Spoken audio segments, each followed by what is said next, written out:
very, very well and practice the hell out of it until you become very, very, very good at it. And then you don't have competition. You're going to be the top of your heap, whatever that heap is, and money automatically comes with being the top. Most people wait too long. They wait and they say, hey, I ought to have 2-3 years worth of money to see myself through. No, you find a way. Ladies and gentlemen, Barbara Corcoran!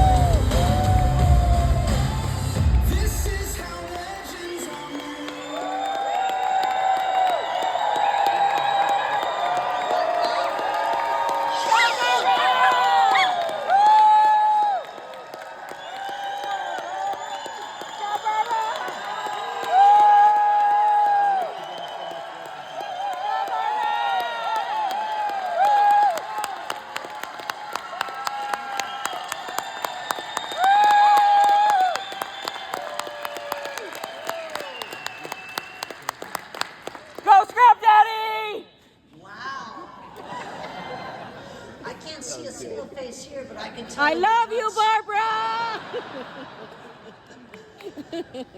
I want to thank you for having me here. I hope I do a good job for you. You're sure ready for a good job. What's this? This is jumping ahead. Wait on the slides a second, if you would. Could you bring them back, Emily? Somebody's working my slides racing forward, yeah. Well, let me start by saying good morning. Good morning! I love hearing good morning back. I started every sales meeting with good morning and heard my larger and larger companies screaming back, good morning, Barbara. So let's hear it. Good morning, Barbara. Okay, thank you very much. Well, sit back and relax, be comfortable, because I'm just going to tell you a story. We grew up in a large family in New Jersey. I'll tell you how I got here. That's why I'm telling you a goddamn story. So we grew up in a small town in New Jersey. It was 2 blocks wide and maybe 2 miles long. We were the biggest family in town, which gave me great pride. My mother had 10 kids. My father helped too.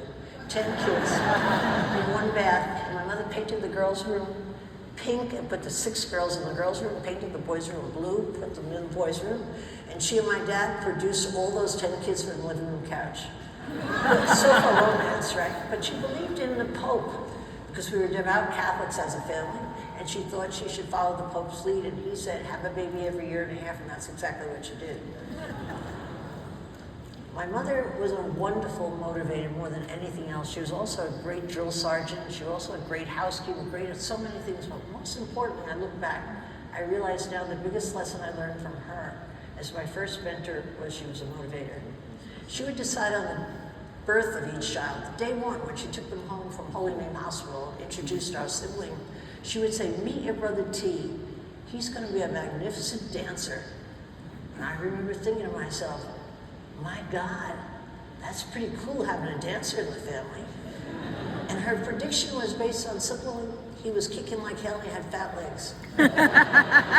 So she had her own method. I don't know how she got there, but of course she grew up to be a ballet dancer at the Alvin Ailey Dance Theater in New York, which is very prestigious, very hard to do. He's the guy on the left in the middle row.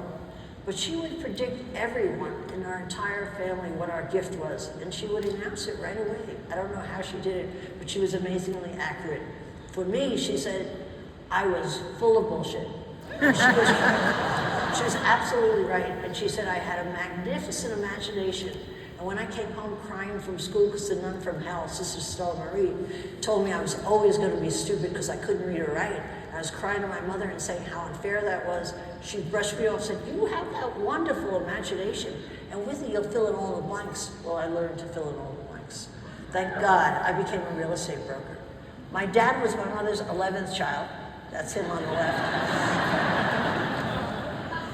His idea of a great day was playing with his children. So he worked 2 jobs during the week to support us. On our weekends, he played with us. He was the most popular dad in town. Everybody wanted to be his kid until he went drinking, and then nobody wanted to be near him, you know?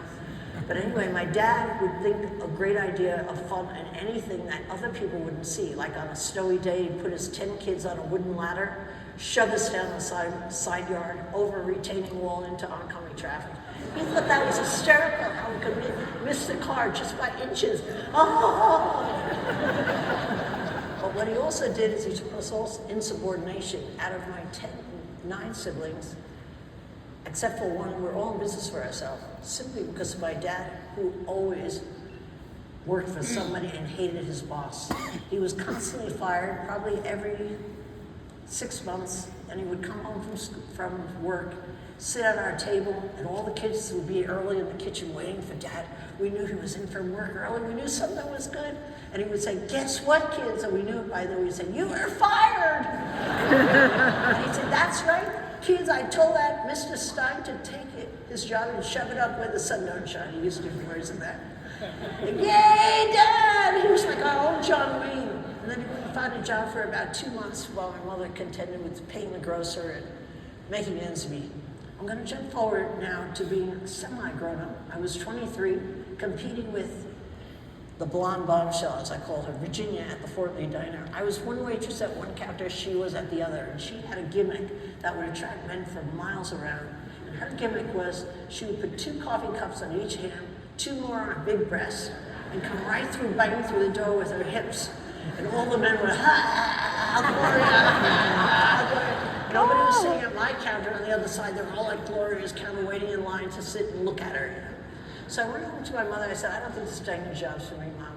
It's just not fair. I get so few guys sitting at my counter because Nick, the owner of the diner, didn't make them sit at my counter." And she said, "Just shut up," I think she said. "Why don't you put some red ribbons on those cute long hair of yours into pigtails and act like you're the great white virgin. Men are just as attracted to that as they are to the blonde bombshell." And boy, was she right. And that was the night, exactly that first night, that Ramon Simone walked in. Ramon Simone, you could see him there. He was a heartthrob. He had jet black hair, dark olive skin, aviator shades when people weren't wearing them yet. I couldn't see his eyes, and a real leather jacket. The minute I laid eyes on him, I knew I'd be losing my virginity with him. And I happily did, and it wasn't that I was saving it for anyone, it's just nobody ever asked me for it. So that was Ramon Simone. Within a month of dating him, my parents hated him on sight. They didn't know why a man 10 years older than me would be with a girl so young. I was 21. That wasn't so bad. I knew exactly why he was interested in me, and I liked it, you know? But he came to me and he said, "With your personality, you should see the big city." I had lived across from Manhattan my entire life, but no one in that town ever went to the big city. We just looked at it. You know, everybody was a factory worker, so we never had a reason to go there. But he said, "You should see the big city." And he offered to pay for a barber's room for me for a whole week, which was the only hotel in New York that only allowed women. He explained how respectable it was, and there'd be no men allowed, and he'd give me a ride over there in his big Lincoln Continental.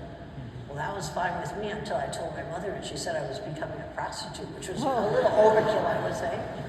When he drove me to the Barbers on, he handed me a crisp, I remember the sound of that, a crisp $100 bill. And I thought about it for a minute. I thought, was Mom right on this? I took the money, and he said, "Go buy yourself a real New York outfit." Took the money, went right down to Bloomingdale's, 6 blocks south, and I bought myself a lavender stretch top, lavender bell bottoms, and lavender boots, all for $89. I came back singing, "Hey there, Georgia girl." I knew I would never, ever go back to New Jersey again. That was the beginning of the change in my life. Was I ready? I heard, of course, Pace say, "Are you ready? Are you ready?" I wasn't ready for any shit that happened in my life. It just came, and I made do with it, and I took advantage of it. If the truth be known, everything. Well, within 3 months, Ray said to me, "I can give you $1,000 to start a real estate company. With your personality, you'd be great at it." That's how much thought I got. Oh, I thought I could always get my diner job back. Sure, I'll take the $1,000. Where was I going to get $1,000? It's like someone today giving you $10,000. $1,000. What I could do with $1,000 to stay in business was 6 weeks, because I knew exactly what my overhead was. I opened a real estate company, not ready, not knowing a thing about real estate, not knowing a thing about running a company, and I was in business. But a miracle happened on that very first day in business. I sat at my desk, and when I answered the phone, I said, "Hello, Corcoran Simone." But I didn't really say it that way. I said, "Hello, Corcoran Simone." And the reason I was so important is because I saw an image of myself as queen of New York real estate.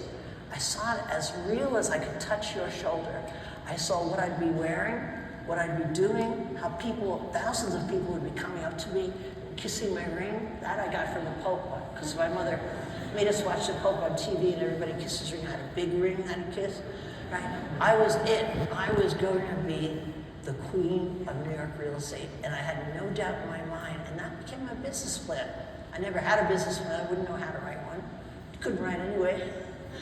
But it gave me a roadmap of what I needed to do, not what I needed to do, but what I was aspiring to. It gave me an image of myself that I had never seen before. I started a business after I was in business 7 years with Ray. He was a 51% controlling partner, he explained. He put up the money, that was fair. I was a 49% partner because I was the managing partner. I liked the way that was fancy and it really sounded cool. I said to everybody, I'm the managing partner. Well, I was working with him for 7 years. We had 14 salespeople, and he came home one night as I was making pasta, and he said, "Guess what, Barbara? I have something serious to discuss." "Oh, sure, Ray." I remember thinking I looked beautiful in this steam. "What is it?" "I'm going to leave you and marry your secretary." "I'm going to marry your secretary. Going to marry your secretary." That's all I could hear. I just couldn't believe it. Take your time moving out. Tina's a lovely girl. Don't get upset. I didn't get upset. I just grabbed my toothbrush and in about 2 minutes I ran the hell out of there, I couldn't tolerate it. The next day I went to work as usual. There was Ray and Tina. Couldn't look at them. They were holding hands and giggling and everything. They were already engaged. I must have gotten engaged that night, I guess, now that I think about it. I just couldn't believe how my world toppled apart. After all, Ray found me at the diner. After all, Ray was a businessman. After all, Ray loaned me the $1,000. Everything was Ray, Ray, Ray. Ray gave me a family of 2 kids that I couldn't have myself. Everything was about Ray, and suddenly he was married to Tina. On the way out, what I did after that is, can you move the slide? Okay, thanks. I went in on a Friday after 4 months and I said to Ray, "Listen, Ray, I'm going to end the business today. You pick the first person, I'll pick the second." And we divided the business just like a football draw. He picked the top salesperson, I picked the next person, the next best salesperson, and on we went until it was cut in half. I took my 7 people to the foyer and I said to them, "On Monday we're going to have a new office." "Oh, great, Barbara. Where is it?" "It's a surprise." Talk about being ready and announcing it prematurely. But in those days, you could go to 42nd Street. You could buy desks off the street. It was a slum. The black metal desk was about $75, and the guys would run it up to Midtown Manhattan and put it in your office. You'd get a phone installed the next day because Mom Bell was everything to where other phone companies. And so by the time the salespeople came in, I had talked to my landlord, hired them, signed a lease on Friday afternoon, and I had all their things on their desk with big red bows saying, "Welcome to the corporate group." And that was the beginning of the corporate group, and I named it Group because I knew I needed the help of everyone if I was going to ever make it. And now let me tell you the lessons I learned along the way. I forgot one thing, which is very important. On the way out the door that day, Ray called me back and said, "Oh, Barbara, you'll never succeed without me." And that's the day I learned the power of an insult. I knew I'd rather kill myself than have him watch me not succeed. And every time I ran into a bump in the road, which you do if you own your business, expect it. I ran a big bump, I would just think of Ray gloating and watching me go under. When I had no cash, was near bankruptcy, I would picture Ray gloating and say, "You'll never succeed without me." And I would think of one more idea that I couldn't think of the day before that would put me through the trough and keep me in business just a little bit longer to see what was on the other side. So I learned that insult can be the best motivator. I don't Woohoo! Well, that was yes. Okay, well, I'll jump to that slide. Ray was wrong, obviously. I sold my business for $66 million. Let's go!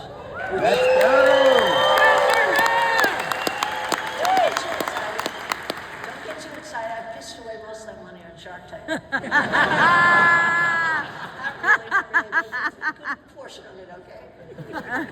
Here are the lessons I learned along the way. Let me mention one thing. In case you never sell a business in your lifetime, you can get the joy out of my story, saying the best part of selling a business is at the closing, not millions, but dozens of men, all men around, attorneys and accountants, having me sign stuff. And when I got home, I thought to myself, where's the 66 million? Now, I never thought to ask.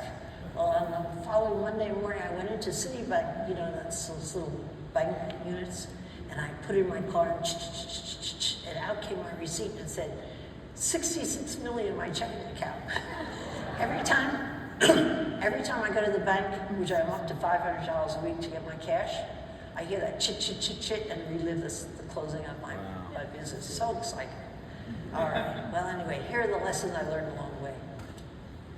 The first, so very, very important, is that perception creates reality. I was raised by parents who told me if I was a good girl and did everything right, the meek shall inherit the earth. Well, boy, were they wrong. The minute you get into New York, the meek get run over by a car right away, So I think they did it out of kindness, but also because they had never visited New York City. They didn't know what the real world was like. But perception really creates reality. I wanted to tell you the story of how I started understanding that perception creates reality and created something called the Corcoran Report one day in my office. It seemed not very, very promising in any way, but I had a whining, complaining bitch in my office who was telling me, you don't advertise for me, it's a bad recession, but how am I supposed to get customers if I don't get in business? She went on and on and on. Well, I didn't like complainers. I swear if I had a gun on my desk, I would have taken it out and shot her. But instead of shooting her, because it was illegal, I said, don't you worry, Lorraine. I'm going to think of a good idea to get you a lot of customers. You just wait and see. Just get her out of the office, And I was thinking. She left the office, I sat down on my desk, and I looked at my sales for the year, which were 11 sales. We had 11 sales for the year. I looked at the 11 sales, and I added them up, and figured the average was $58,000. Typed it on a blank piece of paper, $58,000 average sale price in New York City. Did I know I had no right saying it was an average sale price based on my measly 11 sales? No, but nobody else told me I didn't have it right. So I gave it a fancy caption on top, the Corcoran Report on top. Conditions and trends of the greater New York City marketplace. The greater New York City marketplace. My mother was turning right even in business. I was full of shit. And I took the report and I sent it out to every reporter, 88 of them that wrote for the New York Times that day. Sports writers, news writers, anybody. Just did an envelope and mailed them all out, and nobody called, of course. 2 weeks later, I'm in my home, or my tiny little studio apartment in New York City. Well, that was a home, actually. It was a good home. And I was there, and I opened the New York Times. The front page of the real estate section said, New York City prices hit all-time low, according to Barbara Corcoran. That's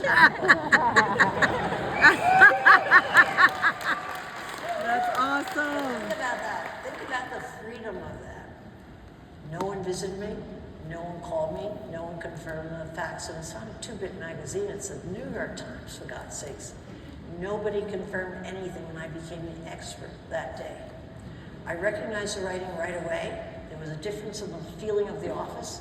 The calls started coming in, and I heard my agent say for the third time, oh, you've heard of us? We used to spell our name over and over again, but we didn't have to. Oh, you heard of us? People giving us listings, people asking for help. Why did they do that particular morning? Because I could shout from the rooftops, I'm the latest and greatest by marketplace, and nobody's going to believe me. But have the New York Times quote me, and everybody believes me. Everybody believed me. Why is newspaper, although then it was newspapers, now it's the internet, why is it so powerful? Because they're third-party endorsements. Third-party endorsements give you the power you don't rightfully have. And I started publishing reports and bullshit for the rest of my life to get myself. I should also mention the little guy has the corner on publicity always in any market. And you should never forget that if you're a little guy. You expect the big guys in your market to be publishing reports, grabbing the headlines, talking to reporters. You usually don't find that's the case. The little guy can move fast. He's like on a motorboat. He has an idea on Monday, he can put it out on a Wednesday. You know, can speed around. I got my corporate report out in a day. Do you know all my competitors that were 10 times bigger than me took years to get their report out. By then it was too late. I had captured the media. They always came to me. There was no room for any competitors in that market. Okay? There are only two kinds of people at work is my second lesson. Expanders and containers. And if you think about who's at work, you're going to recognize this. Expanders are people who want to see how far they can go. They just want to see how much they can help, how fast they can expand themselves, how they communicate better. Like they want just more business is what they want. They'll do anything to get more business, more people, more. They just want more. They're greedy people, expanders. Containers are people who contain themselves. They like to contain the workflow. They like to know what's coming in. They know what their receivables are. They're very, very thoughtful, unlike an expander. Well, let me tell you the story of the day I've discovered and to give you an example of it. I was interviewing people on my usual Tuesday where I always interviewed people all day long, so I had a stable of people to hire when I had a desk. So I was interviewing people and this little lady comes in, 10 years my senior. One look at her, she looked just like Mother Teresa, Jewish Mother Teresa, actually. One look at her, I thought to myself, this lady can never sell. She had a little suit on, kind of like what I'm wearing today. That was bad, I didn't think of that. But she had little pearl buttons, the tiniest little pearl buttons. I remember thinking, how does she get her fingers in those buttons? They're all buttoned up tight, right up to the top, just like my dress. Well, anyway, her name was Esther Kaplan. And she sat there and I interviewed her. She was so nervous, she squeezed her knee so hard. And I remember thinking she was having no blood in her body. They just turned white and then her legs turned white. And she spoke quietly, so mellowly. Let me get rid of her quickly. And so I told her, listen, take my card. I'll call you if we ever have a position open. Of course, I would have made a position if she was any good. Oh, thank you, she said. And took my card and placed it in her little round purse. Click. So carefully. And I looked in the purse, and it was a miniature file cabinet with partitions. And I looked at that purse, I thought, I want my business in that lady's purse. She would control it. And I said, I think you'd be a wonderful salesperson. How soon can you start? I just lied through my teeth because I wanted Esther taking care of my business. She came in after 3 weeks' notice to her boss, of course. She's a conservative lady. When she came in, I eventually made her my partner 2 years later. Was she ready? Was she coming in to be a partner of a major real estate company? You bet she wasn't. But she took advantage of every opportunity. Esther could meet with the banks. She could do the finances. She could do the legal. She could do all the stuff I was no good at. I could do all the stuff she was no good at. I could recruit. I could advertise. I was great at PR. I was great at, things that don't exist.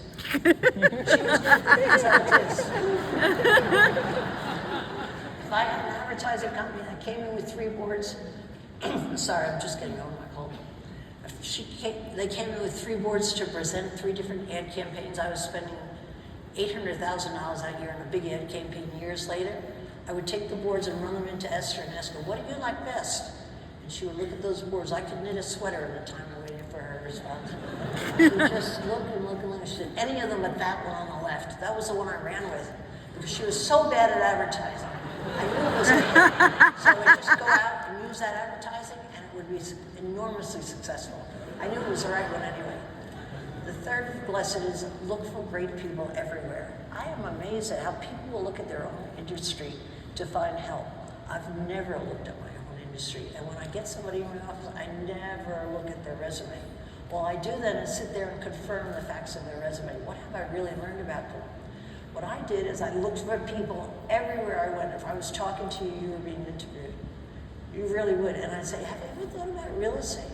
Have you ever thought about this? Have you ever thought of being a receptionist, not here, but in a really fun office? Would you like to come home with me and take a taste of the office and see what it's like? Come on out. I would bring out the barista with me back to the office. I would find people everywhere. I distinctly remember hiring my very first receptionist when I could afford it out of the flower shop. Because she was so smiley and so happy, and she was the envy of everybody in the interstate. Everybody wanted to know why we can't have in our business, these other businesses, a receptionist like Nutella Roca. She's great. They couldn't because they're not interviewed. They're running ads for a new person. That's terrible. I remember hiring Scott Durkin out of Pierre Hotel. I think the Pierre Hotel He was a concierge and he was 21. And eventually he not only became my assistant, but he started running my rival firm, the biggest company in New York. He went from an assistant to president of Douglas Elliman. How did that happen? How would I have ever gotten all those years of great service from him, enough that he would become a competitor? If I hadn't taken a chance on him, I took a chance on him. I took a chance on everybody. I met a airline attendant who was so good at her job. I said, come on in, you'd be great at real estate. She came in. She became my national sales manager. She's incredible. People are everywhere. You have to be alert to everybody. Can I use them? How could I use them? Just like my mother would think, what is their gift? You have to size them up and think, what's their gift? How could I use them? Next slide. Hire happy people. I have never hired a happy person but once. I hired another lady. She was miserable. She was great with the customers, but when she was in the office, she was miserable. She was making me miserable. And I thought to myself, finally one day I have to try to make her happy. If her mother and father couldn't make her happy, what am I trying to make her happy for? Fire the bitch, right? And the minute she went out the door, the whole office felt happier. I felt happier. And I learned an important lesson. You can't make an unhappy person happy. You're best off hiring happy people. What's so good about happy people? They're team players. They're optimistic. They learn new things. They're open to change. They'll identify change faster than you will.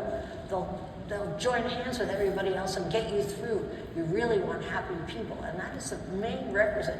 I'd rather have happy than smart, honestly, because happy people will get your job done. You know what I always think? I always think I need a bunch of people climbing a mountain with me, getting to the top. Of course, the men stop in the middle, put up tents, and declare they've reached the top. The women keep climbing. Get to the top, set up the tents, make sure everybody's happy, makes dinner, cleans up, and then says, I owe it all to my team.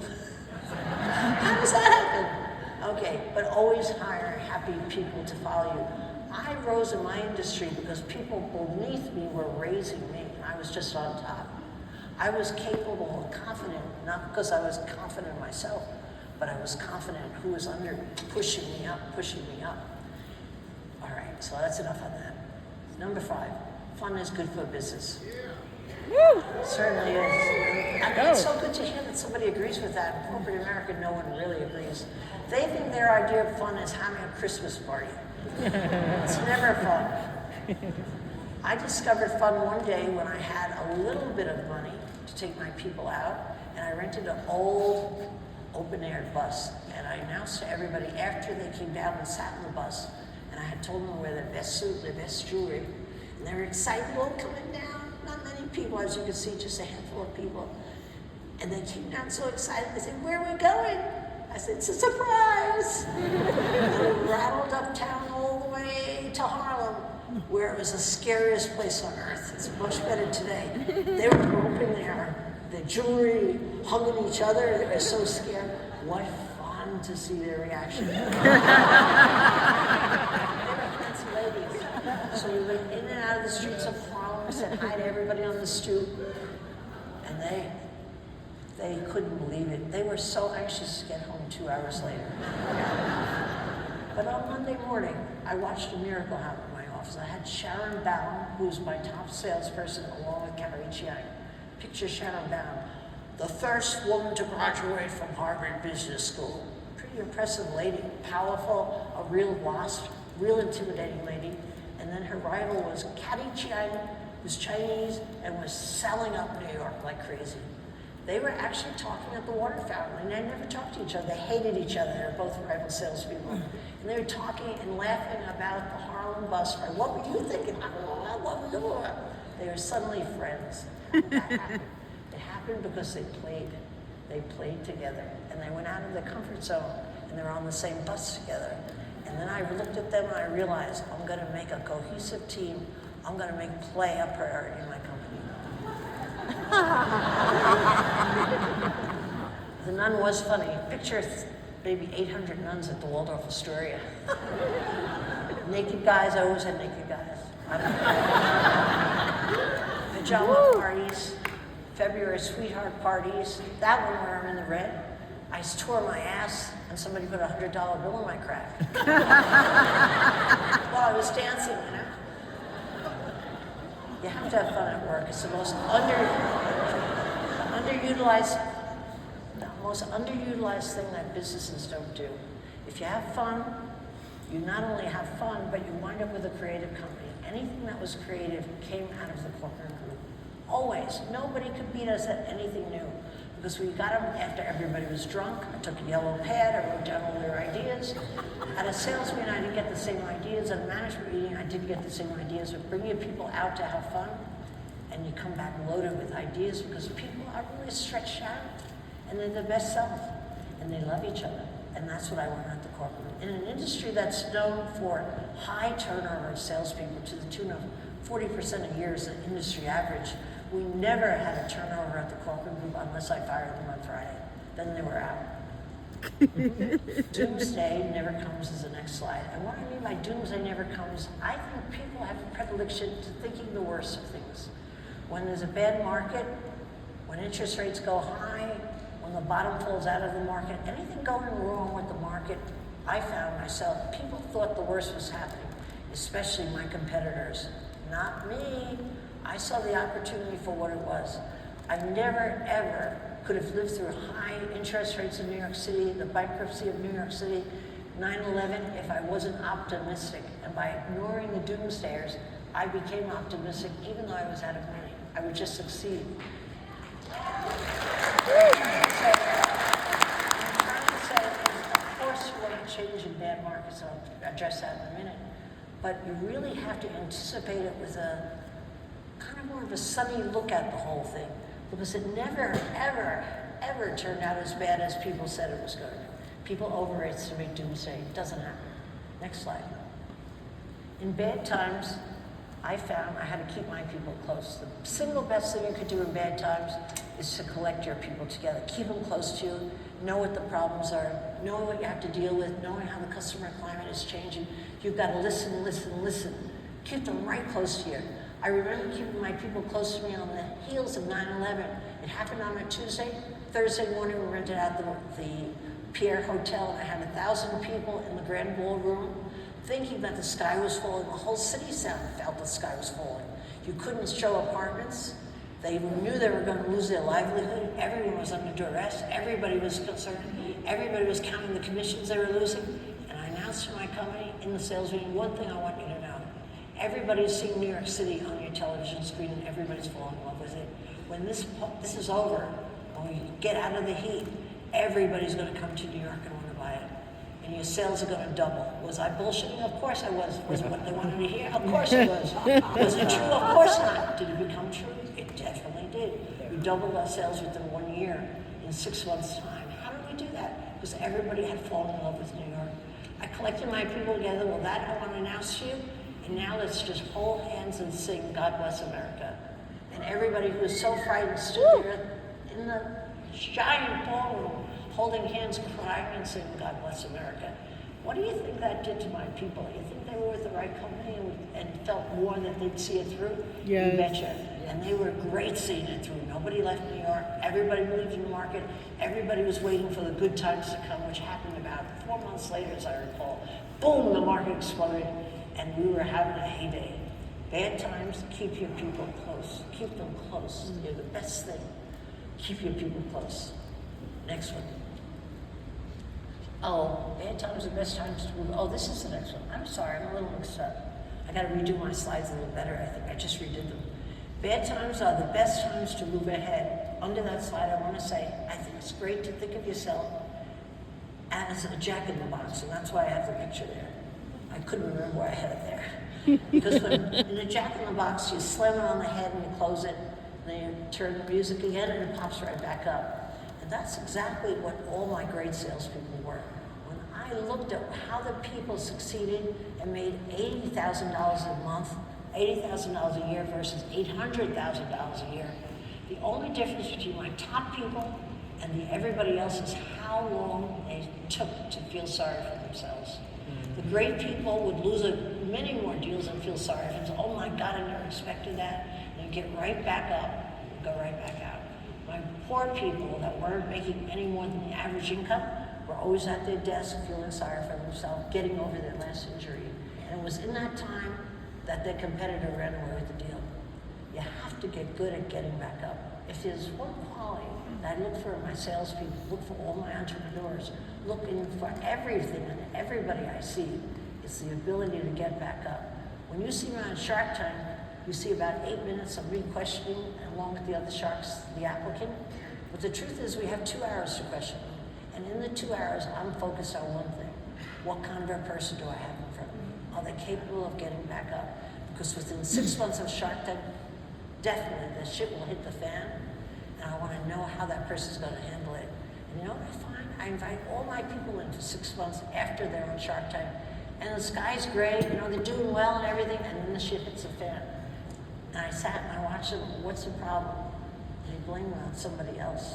The minute they blame it on somebody else, this was wrong, that was wrong, they promised this, they didn't do that, whatever their problem was, the minute they don't take full accountability for themselves and push it through and get to the next step, I turn their picture, because I have them on the wall, all the pictures of my entrepreneurs, 150 of them. I turn it upside down. I know I'm not going to spend any time with them. They're never going to succeed. Someone who feels sorry for themselves, it's like poison. They never succeed in business. All right to do it for 2 minutes, but that's all, you got to move on. All my best successes happen on the heels of failure. Uncertainty breeds innovation. You can count on it. Look what happened in COVID. The world is open to new people, new ways of doing things, and doing the same will only get you the same. But you've got to get back up and be in the game. Next slide. Oh, that's right. I wanted to give you some examples of that. The one-price sale. In the 1980s, we had hit high interest rates and nobody was buying anything. So I decided I was going to have all my videos, make it easy for the customers, and put them on videotape. And put them on, and I spent all my $77,000 profit on it. I distributed to my salespeople. Their faces were on it with their phone number. I had their makeup done. They looked beautiful. I thought they would love it. Announced at the sales meeting, we're taking you to Homes on Tape, the new exciting thing. They thought it was a stupid idea. They didn't give out the tapes, and I wasted the $77,000. And as I was looking at the Homes on Tape, realizing I had to hide the loss from Esther, who would have killed me. She really would have. Everybody's waiting to see what I do. I had another sales meeting coming up the next Monday, and by luck, just sheer luck, it's funny how it works sometimes. I was with my husband, who was a Navy captain, and he was playing war games in South Korea. And he said to me, this year was different, Barbara. You'd just come home. He said, we were playing in real time on this new government thing called the internet.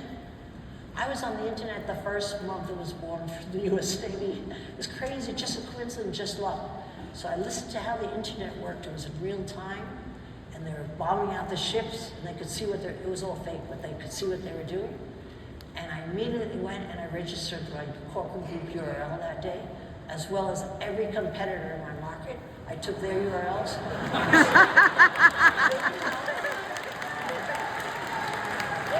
It wasn't stealing, they didn't have it, you know, technically it was available.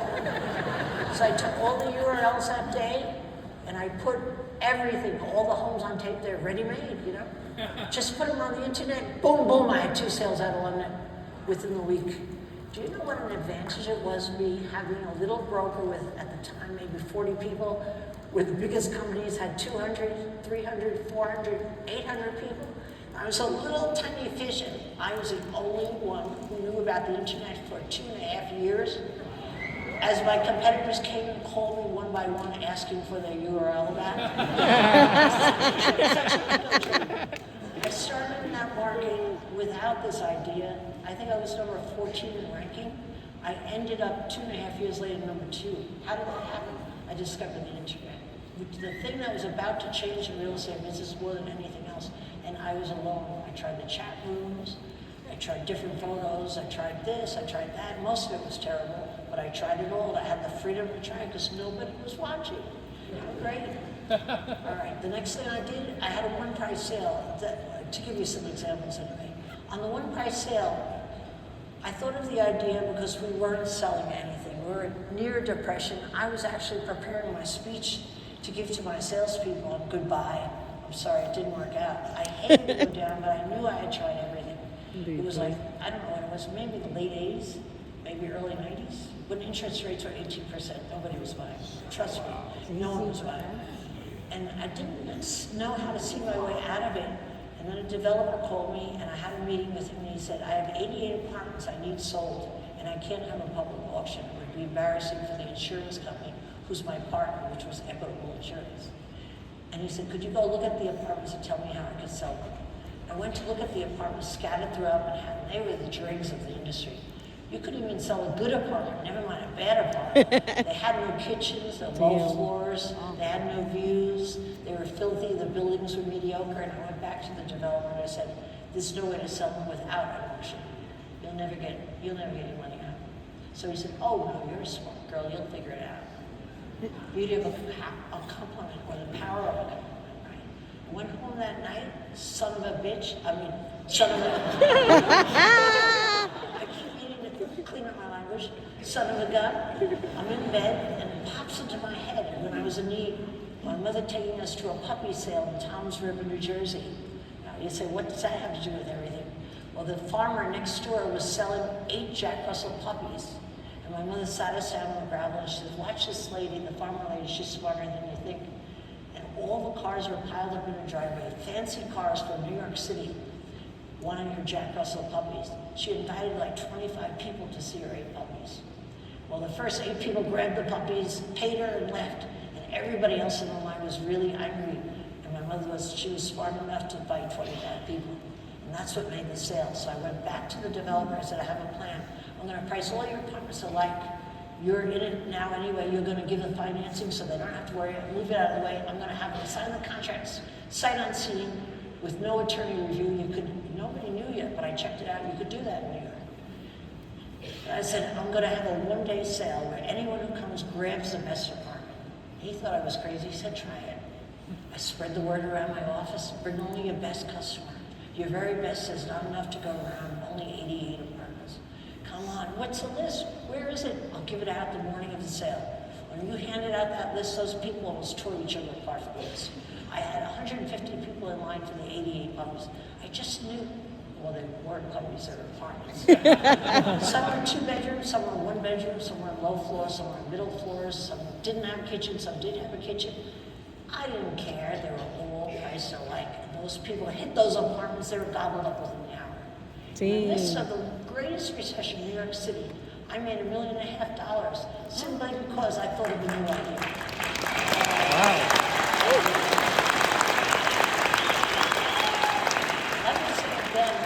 Let me say again, don't fall for naysayers. They're poison to your blood.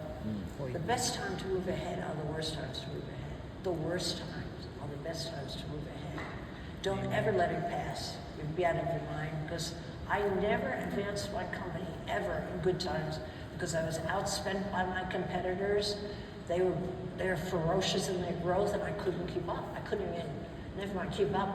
I didn't think I would ever be anybody at times. And I would think of my dream again and say, no, I'm supposed to be the queen of New York real estate. Let's go! Yeah, I'll get there somehow. But the best times are when the worst times are. But I also want to say to you, you know where else I think they're terrific? They build your confidence. While you go through a bad time, you don't realize it, but you're building your confidence through failure. A lot of people say to me, you have really confidence. Where'd you learn your confidence? I don't have confidence. I didn't learn it through being successful. I learned it by overcoming the obstacles and building my backbone and knowing I could get through anything. The only reason I'm confident is I know you give anybody in the room something they have to accomplish, and I'll try harder than anybody and probably succeed. Simply because I'm confident, I'll try. You just have to try, you have to try. And if you're always trying, you're always there, you win some of the times, you lose most of the times, but you're always in the game. You gotta stay in the game. Everything that happened in my life happened on the heels of confidence, on the heels of disaster. I never thought of anything. Homes on tape, one price sale, a myriad of other things, always in the bad times, never in the good times. Next. Oh, how to bounce back, so important. This will give you a good illustration. I got a call from a producer in Hollywood, and he said, I'm wondering if you want to be on a new show called Shark Tank. That was 17 years ago. I said, I don't fish. Well, it wasn't about fish. And I heard what it was about. I said, I think I'd be good at that. It's kind of like picking real estate salespeople. So I was hired, and they told me they'd send me the contract. I signed the contract without reading it and sent it back by express mail. And I told all my friends, I'm going to Hollywood. Hollywood, Hollywood. I was bragging to everybody. I bought 2 new outfits for the show. Expensive outfits, designer, first time ever. I bought autograph signing outfits. I was ready for Hollywood. I was primed. And then 4 days before I was going to Hollywood, the producer called again and said, we've changed our mind. We're hiring somebody else. There's only one lone female seat. I felt so sorry for myself. I could taste it. I could see it. I knew I was going to Hollywood. I told everybody, how could that be? What am I going to tell everybody now? Oh, poor me, poor me. And I did what I did very well. Always in my career. I stood up and I spoke up for myself. And this is a short version of it, even though it was a short email. Dear Mark Burnett, I understand you've asked another girl to dance instead of me. I appreciate being reserved as a fallback, but I do my best when my back is against the wall. It's the truth. I've had all my biggest successes on the heels of rejection. When Sister Stella Marie said I'd never read or write by 3rd grade, she was wrong. I learned by 7th grade and 5. When the Old Boy Network wouldn't let me into their riches in the New York City market, I became the #1 rival. When the Donald himself said I'd never see any pennies of the $4 million he owed me, I beat him in federal court. I consider rejection a lucky charm. I think you should invite both ladies out to compete for the lone female seat. And I booked a flight on the 6th and hope to be on that plane. What do you think happened the next day? By me standing up for myself. Of course I got the call and got invited out. What do you think happened when I competed for the seat? And did my best, even though I thought I was doing a lousy job, but I did my best competing for the seat. When I ended the day and she competed in the morning, I competed in the afternoon, I went to my trailer, and you know they have trailers in Hollywood, and they have stars on your trailer door with your name. I saw her star was down, and my star was up. Yeah! Did I feel sorry for everybody? No way, I was gloating. That was 18 years ago. Imagine if I hadn't written that email. When I was on the set the second day, my producer came up to me when he told me I had the job. He came up to me and said, you know what? We hired twice as many sharks as we needed because we won the selection. We sent out twice as many contracts that were signed. But you were the only one who protested when we rejected you. I find that amazing. Businessmen, they're mostly men, mostly women, or some women too. They just took it in the chin and they didn't say object or come back at it. They just lay low. What a shame. They would have taken my seat, but they didn't. But I was able to stood up for myself. And just picture that now. So I went to Hollywood. How fun it is in Hollywood. In certain ways it's fun, certain ways it's terrible. But let me tell you. So I went to Hollywood, and I've had 17 seasons on Shark Tank. I've invested in about 175 businesses, made people's dream come true. What else could I do? I thought the only golden goose was the Corcoran Group. You know, the golden goose was me. I laid another egg. Okay? And I have had so much fun playing fairy godmother and deciding, you're going to be rich. You're not going to be rich. You're going to be rich. I've won 5 Emmys on Shark Tank. I don't really care, but I put my Emmys in my living room, but I already bought 2 of them before I ever won them, so I don't really care. So let me see the rest. Let's see. I want to show you this one picture because I think it's very telling. That's me at 11 in Edgewater with my 9 brothers and sisters. I think it's a very pretty picture.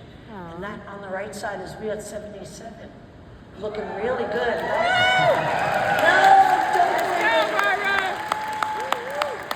Don't believe it. It's Hollywood. They airbrush the shit out of your face. You never grow old. You're always young forever. But here's how I look at it. Look at the girl on the left. I was happy but dumb and didn't have any idea what life would hold. I never had any idea until I had the dream of being in New York real estate. I look at me and I feel sorry for myself, actually, struggling along. And look at me later on, a picture of success. I learned all my confidence over the years just by trying. Believe me, that's all I've done with my confidence. And I realized that everyone is far more capable than I think they are. If I could come from where it was in Edgewater to where I am today, anybody could make it. Anybody could make whatever they want of themselves. Don't be fooled. I have met people my entire life, and I can tell you the one quality they have in common. They are far more capable than I think they are. Believe that. I wonder where your confidence is, where your capability is, rather. You're far more capable than you think you are. And on that note, I hope you take it to heart. I'll say goodbye. Entrepreneur.